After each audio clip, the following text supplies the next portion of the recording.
creo que hemos pasado por lo que hay hoy en día en endometriosis. Se ha pasado desde tratar de buscar un biomarcador ideal, las megacirugías del doctor Alejandro mostrando esas disecciones, esas preservaciones nerviosas que se necesita un entrenamiento muy avanzado en poder realizarlas.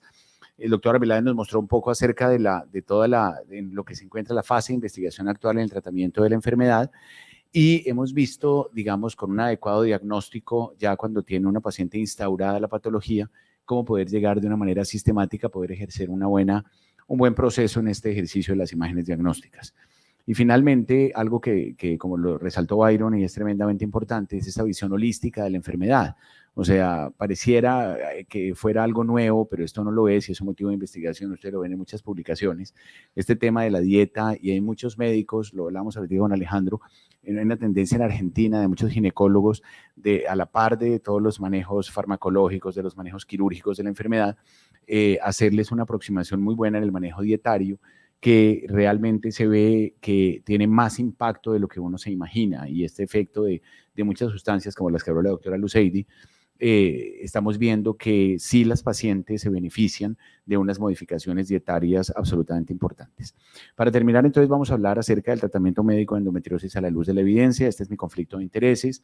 Es una charla que vamos a hablar acerca de el tratamiento farmacológico que existe.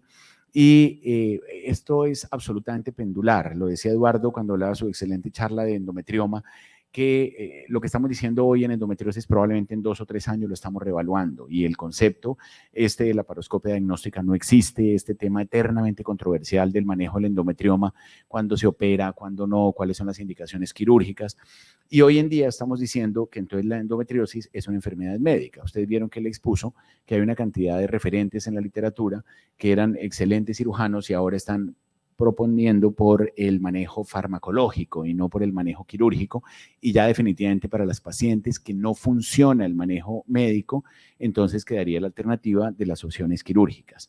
Esta es una verdad, esto es un artículo del año 2022 en el cual dice que es una enfermedad con pocas opciones terapéuticas. Si ustedes miran, hay muchas patologías, la hipertensión, que probablemente es la máxima, los cardiólogos y los nefrólogos tienen todo un sinnúmero de tratamientos farmacológicos para ofrecerles a las pacientes con esta patología, pero en endometriosis no las tenemos. Realmente hay una cantidad de tratamientos en los cuales, como aquí se resume, y ustedes lo ven, los anticonceptivos orales combinados y las progesteronas están básicamente para disminuir los síntomas del dolor. Los análogos de GnRH se prescriben cuando los tratamientos de primera línea no sirven.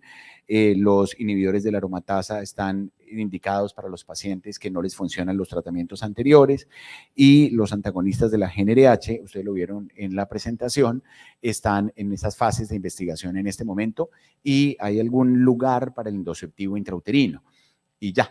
O sea, no tenemos más opciones, y estamos como cada 15 años apareciendo nuevas terapéuticas, de los anticonceptivos de los años 60, 70, los análogos del GnRH en los años 80, aparece el Dienogest como 20 años después para la primera década del siglo XXI, y en este momento estamos hablando de los antagonistas de GnRH y ya, o sea, es que no tenemos más alternativas.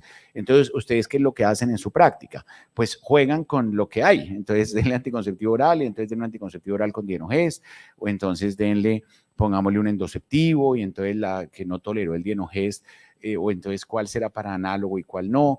O sea, realmente no es 20 las opciones terapéuticas que nosotros tenemos en el manejo de esta patología, y esto se me apagó.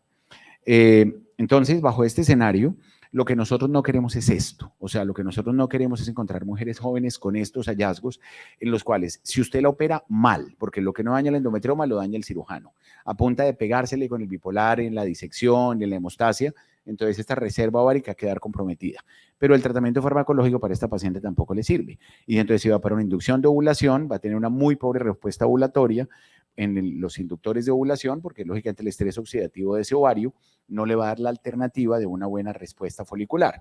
Entonces, ¿qué hacemos? Entonces, tratamos la enfermedad peritoneal, pero entonces la enfermedad peritoneal, si lo queremos seguir poniendo en esta clasificación antigua de mínima y leve, si tiene la enfermedad peritoneal en esos estadios tempranos algún impacto en la fertilidad, o realmente esto solamente tiene un efecto directo sobre el dolor. Entonces, fíjese que esto es una enfermedad en la cual hay muchas preguntas, pero en concreto no tenemos como una respuesta, que es lo que nosotros quisiéramos oír, cómo manejamos esta multiparidad de pacientes con estas enfermedades. ¿Cuál es, de una u otra manera, así digamos que la laparoscopia diagnóstica no se debería hacer, y es un concepto perfectamente claro, y este término, y es yo creo que absolutamente al lugar, estas aberraciones de estar operando a los 28 años la quinta laparoscopia de una paciente? O sea, eso no debería existir. Entonces, pero pues sabemos claramente pues, que el diagnóstico de la enfermedad sigue siendo laparoscópico en muchos casos, se hace una visualización de las lesiones, se hace una confirmación histológica, aquí podemos hacer toda una tarde nuevamente discusión si le hacemos escisión, ablación, que si es lo mismo que en enfermedad grado 1 o 2, que a cuál le hacemos resección del endometriomas, que a cuál le hacemos cistectomía, que a cuál no. Bueno, entonces obviamente, bien sea que ustedes le den un manejo farmacológico, si me permiten el término empírico, o sea, sin haber hecho el diagnóstico real y solamente basados en las imágenes, estoy hablando de imágenes que sirvan en endometriosis, o sea, no ecografía transvaginal convencional. Cuando estamos hablando de imágenes en endometriosis, estamos hablando de bombeo de endometriosis o estamos hablando de resonancia pélvica. No estamos hablando de ecografía transvaginal convencional, que es lo que debería estar ya mandado a recoger en el estudio de la endometriosis. Entonces existen una cosa que se llaman los tratamientos de primera línea y otra cosa que se llaman los tratamientos de segunda línea. Los tratamientos de primera línea clásicamente han sido los antiinflamatorios no esteroideos, que de una u otra manera el manejo del dolor y la inflamación es esencial en endometriosis, los anticonceptivos orales y las progesteronas. Y los tratamientos de segunda línea son los análogos de GnRH, el endoceptivo intrauterino, los inhibidores de la aromatasa, que están pues muy para un punto muy puntual de un lugar muy puntual en las pacientes, y el danazol, que por fortuna desapareció prácticamente del mercado. La Sociedad Mundial de Endometriosis dice eso, que usted intente primero dar una aproximación con AINES, con anticonceptivos orales y con progesteronas, y a la paciente que no le funciona, entonces pase a un endoceptivo o a un análogo de GnRH. Esto es lo que hay, o sea, esto es lo que tenemos. No tenemos más opciones, como lo he repetido, y esto es, o la que usted operó, es ilógico que una paciente que usted le haga una laparoscopia, por ejemplo, una disección grande, una endometriosis profunda o una cistectomía de ovario, etcétera, y esta paciente no va para fertilidad inmediata, va a mirar si hace o no, por ejemplo, una congelación, una vitrificación de óvulos, y usted después de la cirugía no le da manejo médico. Si usted no le va a dar manejo médico, claramente la recurrencia de la enfermedad va a ser por encima del 70 al 80%. O sea, usted opera a una paciente y la paciente no va para embarazarse inmediatamente, solamente por dolor, usted necesariamente tiene que darle un tratamiento farmacológico complementario.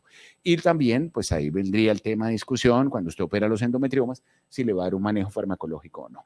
Entonces, publicación del año 2021 de Banuccini, en la cual dice pues que definitivamente pues el tratamiento hormonal es lo que tenemos ahorita, y creo que con todo esto que se ha hablado, lo que soñamos es un tratamiento inmunológico para la enfermedad. Lo que soñamos es, como decía ahorita el doctor Arbeláez, que de pronto haya un tratamiento antibiótico para las Fusobacterium, pero no hay, o sea, no existe ahorita opción diferente a darle tratamiento hormonal a las pacientes.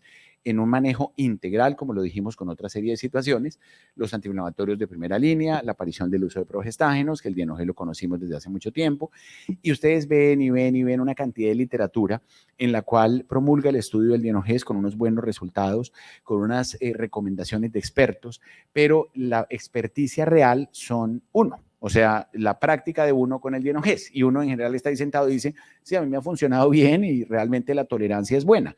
Y pues o uno utiliza un anticonceptivo oral que tenga Dienogel o le da Dienogel solo. O sea, eso es, de ahí no sale. Esas no son muchas las opciones que tenga. Entonces, desde el año 2014, en la guía del ESRE, nos dice anticonceptivos orales o Dienogest. Pues bueno, dice que los anticonceptivos orales en una recomendación B o C, porque pues tenían algunos efectos secundarios con el componente estrogénico, y los progestágenos tenían un nivel de recomendación A, pues porque no tenían el componente estrogénico, entonces probablemente el Dienogel solo podría funcionar adecuadamente bien. ¿Cuál era el gol estándar durante mucho tiempo para el tratamiento de la endometriosis? Los análogos de GnRH. Será tan gol estándar que todavía se siguen utilizando. O sea, si ustedes me preguntan, ¿hay pacientes en este momento para análogos de GnRH? Claro que los hay. ¿Y eso quién lo considera? Usted.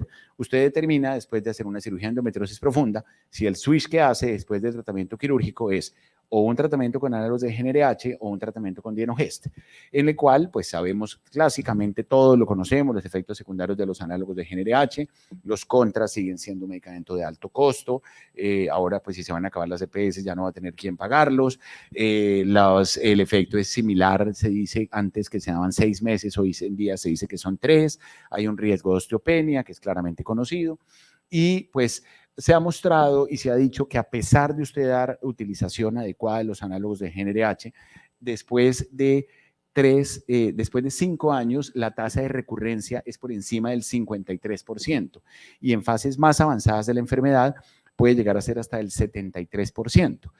Entonces, eso nos da un cuestionamiento que eso por ahí no es, o sea, eso no es, pero es lo que hay. Entonces, pues habría que mirar si nosotros podemos evaluar esto.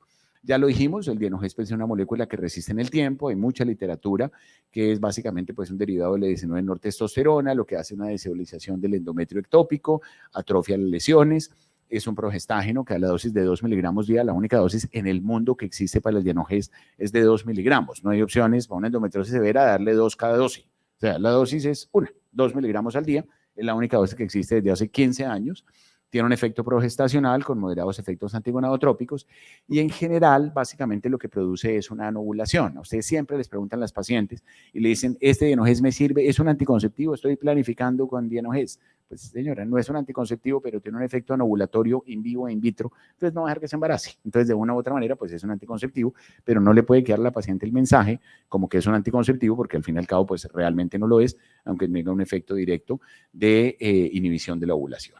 Se utilizó inicialmente como muchos medicamentos, inicialmente para otra cosa, eran inicialmente unos estudios japoneses para tratamiento dermatológico y muchas investigaciones, y esto me lo va de pronto a corroborar el doctor Arbeláez. El Dienogest durante mucho tiempo se utilizó para otras cosas, sobre todo dermatológicas, y ahora se ha visto que incluso con todo esto que hemos hablado de la inmunomodulación en endometriosis, se ha visto incluso que el Dienogest podría llegar a tener algún efecto importante, disminuyendo la actividad de las células natural killer y disminuyendo la producción de interleuquina 1B, que es uno de los grandes cambios que tienen, de los múltiples cambios que nosotros observamos en las pacientes con endometriosis. Tiene una inhibición de la angiogénesis, hay algunos estudios in vitro que muestran que, como sabemos que es un factor perpetuador de la enfermedad, la angiogénesis se puede inhibir de esta manera importante y se ha hecho incluso que tiene un efecto tan marcado hasta en cambio del estadiaje de la enfermedad. Entonces, una paciente puede tener una endometriosis estadio 3-4 con la clasificación antigua y se dice que puede cambiar incluso el estadiaje de la enfermedad. Y vuelvo y les digo, es mucha la literatura, hay mucha agua que ha corrido debajo del puente, hablando y recomendaciones de expertos, Bersellini, Somigliana, gente que definitivamente, lo que les digo, veían toda su vida a través de un laparoscopio y en los cuales han visto las ventajas, digamos, del manejo farmacológico cuando está utilizando unos preparados hormonales. La tolerancia al medicamento es buena. En general, uno lo ve en la práctica, que el 80% de las pacientes toleran adecuadamente bien el Dienogest. Uno le tiene que explicar al paciente que hay un 20% de pacientes que no les funciona en el sentido o les produce depresión, o les puede producir resequedad vaginal, o les puede producir disminución de la libido, o les puede producir spotting. Esos son más o menos los 4 efectos importantes que tiene, efectos secundarios o indeseables, o como los quieran llamar, en cuanto a la administración del Dienogest, pero que de todos modos 4 de cada 5 pacientes lo toleren, le da un efecto importante. Hay mucha literatura, esto no es nuevo, esto es un artículo del año 2010, en el cual ha comparado la utilización de los análogos de GnRH con el Dienogest y básicamente dice que los efectos son similares. O sea, no hay una superioridad real entre utilizar el Dienogest con los análogos de la GnRH, pero como les digo, habría lugar a algunas pacientes con análogos de GnRH, pero pues el gran porcentaje, la tolerancia y los efectos y la respuesta hormonal, que es lo que uno quiere, es con la utilización del Dienogest, con unas escalas importantes de disminución del dolor, con efectos pues ni comparados a los análogos de GnRH. Ustedes, las pacientes que han visto que estamos utilizando con Leuprolide o con triptorelina, siguen teniendo unos efectos importantes de artralgias, de las oleadas de calor, de todos los síntomas similares a los de la menopausia que experimentan estas pacientes. En este tema del endometrioma ovárico ha sido también controversial. Como les digo, Doné, que siempre evaluaba y siempre promulgaba la utilización de las cirugías en el manejo de los endometriomas, empezaron, digamos, a aparecer estudios multicéntricos que sí decían que si el dienogés es la mejor alternativa para el manejo de los endometriomas ováricos. Sin entrar mucho en números, pero realmente, pues en estudios comparativos, muestran que incluso la disminución del tamaño del endometrioma en endometriomas que tienen entre 6 y 7 centímetros se pueden reducir a 3 a 4 centímetros, lo cual lo harían no quirúrgico. Ese es un número mágico que uno quiere oír. Uno siempre que le digan un número, como para que digan, en el Congreso dijeron esto, pero ese número no existe hoy en día. Pero con el dienogest podemos decir que si hay una reducción del tamaño de los endometriomas y en principio, pues los endometriomas de menos de 4 centímetros claramente no son quirúrgicos bajo ninguna circunstancia. Entonces, podría uno, un endometrioma que de pronto era quirúrgico y no muy sintomático, intentarle con un manejo farmacológico para tratar de reducir su volumen y volverlo, lo que sí de pronto era quirúrgico, volverlo no quirúrgico. Empiezan a aparecer, como les digo, en estadios después de cuando usted ha operado un endometrioma. Este artículo del año 2018 nos muestra una disminución de la recurrencia de los endometriomas después de cirugía cuando usted utiliza el dienogés como manejo farmacológico complementario. Lo que yo les decía, usted lleva a una paciente por una urgencia, un endometrioma de 9 centímetros, lo opera, la posibilidad que él le recurra va a ser por encima del 70-80%, y usted dándole un tratamiento por encima de 6 meses, 12 meses, 18, 24 meses con dienogés, la tasa de recurrencia va a ser menor. Básicamente, pues estos son los cambios hormonales, que no vamos a entrar en detalle a esto, pero como les digo, sí hay mucha literatura, incluso literatura del año 2020 para acá, en la cual sí está demostrado no solamente la reducción en el tamaño de los endometriomas, sino también los síntomas relacionados con el dolor con el endometrioma. Hay muchas pacientes que el endometrioma no le duele. Si no le duele y tiene 5 centímetros, como ¿para qué se lo va a operar? Si no le está doliendo y la paciente no le quiere embarazar, pues se lo va a operar por operarlo, o porque como el 2% de los endometriomas se pueden terminar en un carcinoma de células claras, entonces mejor operárselo por si acaso. Ese no es el criterio quirúrgico de llevar a una paciente a una endometrioma cirugía. Entonces, como les digo, mucha literatura nos muestra que puede reducir volúmenes de hasta 112 centímetros cúbicos a 65 centímetros cúbicos con unas mejorías de dolor importante, teniendo solamente con un efecto secundario algunos ciclos menstruales irregulares. Este tema tan complejo como es el tratamiento farmacológico de la endometriosis infiltrante profunda, sí que es difícil. Hay un concepto claro que sabemos, que en la cirugía de endometriosis infiltrante profunda, nosotros cuando la practicamos sabemos que un 14% de las pacientes pueden tener algún grado de morbilidad. Si estamos haciendo endometriosis periureteral, endometriosis intestinal, endometriosis, digamos, de un alto impacto para las pacientes con cirugías de alto impacto quirúrgico, nosotros tenemos que establecer que hasta un 14% de las pacientes tienen morbilidad importante. Eso es muy incómodo que usted haciendo una ureterolisis y la paciente termine después con una fístula ureteral, que la paciente esté haciendo una resección intestinal y la paciente termine con un absceso perirectal. Son comorbilidades que tiene uno que tener muy claro, y por eso las indicaciones quirúrgicas cada vez son más puntuales en términos que cuando usted se va a meter a operar en endometriosis infiltrante profunda, tiene que ser muy objetivo en qué es lo que está haciendo, y no estamos aquí como experimentando para no generar una morbilidad mayor para los pacientes. Entonces, artículos recientes, año 2017 para acá, en el cual nos muestra que incluso se ha tratado de manejar endometriosis en tabique recto vaginal, endometriosis a nivel de nódulos vaginales posteriores, con remisión de síntomas, incluso así la paciente no se le disminuya mucho el tamaño del adenomioma. Entonces se ven series no muy grandes en los cuales le dan dienogés durante 12 meses, y las pacientes muestran una disminución hasta del 70% en mejoría del dolor en pacientes, por ejemplo, sobre todo que experimentaban dispareunia y dolor pélvico crónico tipo opresivo. Entonces, pues lógicamente lo que les digo, no os va a aburrir aquí con estudios, sobre todo en aras del tiempo. La pregunta de siempre, uno hasta cuánto puede dar el dienogés. Hay artículos que nos muestran seguimientos a 65 meses, seguimientos a 72 meses. Entonces, cuando usted le está dando a una paciente y la paciente está teniendo una buena respuesta terapéutica, pues la frase es la de siempre: ¿quién le quita el cascabel al gato? O sea, si la paciente está respondiendo muy bien y a que se me vuelva a reproducir la endometriosis, hay que entender un concepto claro, ¿no? Usted con el dienogés, si bien tiene un efecto inmunológico, si bien tiene un efecto hormonal, usted en esencia no está tratando la enfermedad. Por eso es dosis dependiente. Todos estos artículos lindos que les mostré, que son reducciones del volumen del endometrioma, quítale el dienogés y verá que vuelve y le reproduce. O sea, el endometrioma que usted le bajó a 4, vuelve y se le pone a 7. Entonces, por eso estos artículos respaldan la utilización, incluso un artículo más reciente, del año 2018, hasta 60 meses continuos, la utilización del dienogés. Es cuando uno se cuestiona un poquito si valdrá la pena dar un anticonceptivo oral combinado con dienogés o mejor dar dienogés solo. Me estoy refiriendo en el sentido de no estar dándole el componente estrogénico a la paciente durante 5 años, sino mejor dándole solamente el componente progestacional. Entonces, pues bajo este escenario, solamente era para mostrarles, digamos, algo que nos mostró ahorita el doctor Arbeláez, Orlisa es un medicamento que ya está en los Estados Unidos en venta, es el Elagolix, que es un medicamento que está, digamos, en venta con dosis de 2 tabletas al día, tabletas de 150 miligramos, con unas respuestas farmacológicas como todo, de moderadas, pero es como lo que viene, o sea, lo que va a venir ahora es los antagonistas de GnRH. Ustedes tienen que ir de acá con un mensaje en que lo que están haciendo en su práctica está bien, o sea, están a la orden de lo que se está prescribiendo en el mundo, que es la utilización del dienogés, pero que estamos a nada, que algún laboratorio nos traiga en algunos meses la utilización de los antagonistas de GnRH. Habría que mirar ya en nuestra práctica de nuestros pacientes qué tanto sirve, el endoceptivo sirve, lo que más sirve, y créanme, es el manejo absolutamente multidisciplinario, es el manejo, enfocar las pacientes de manera adecuada.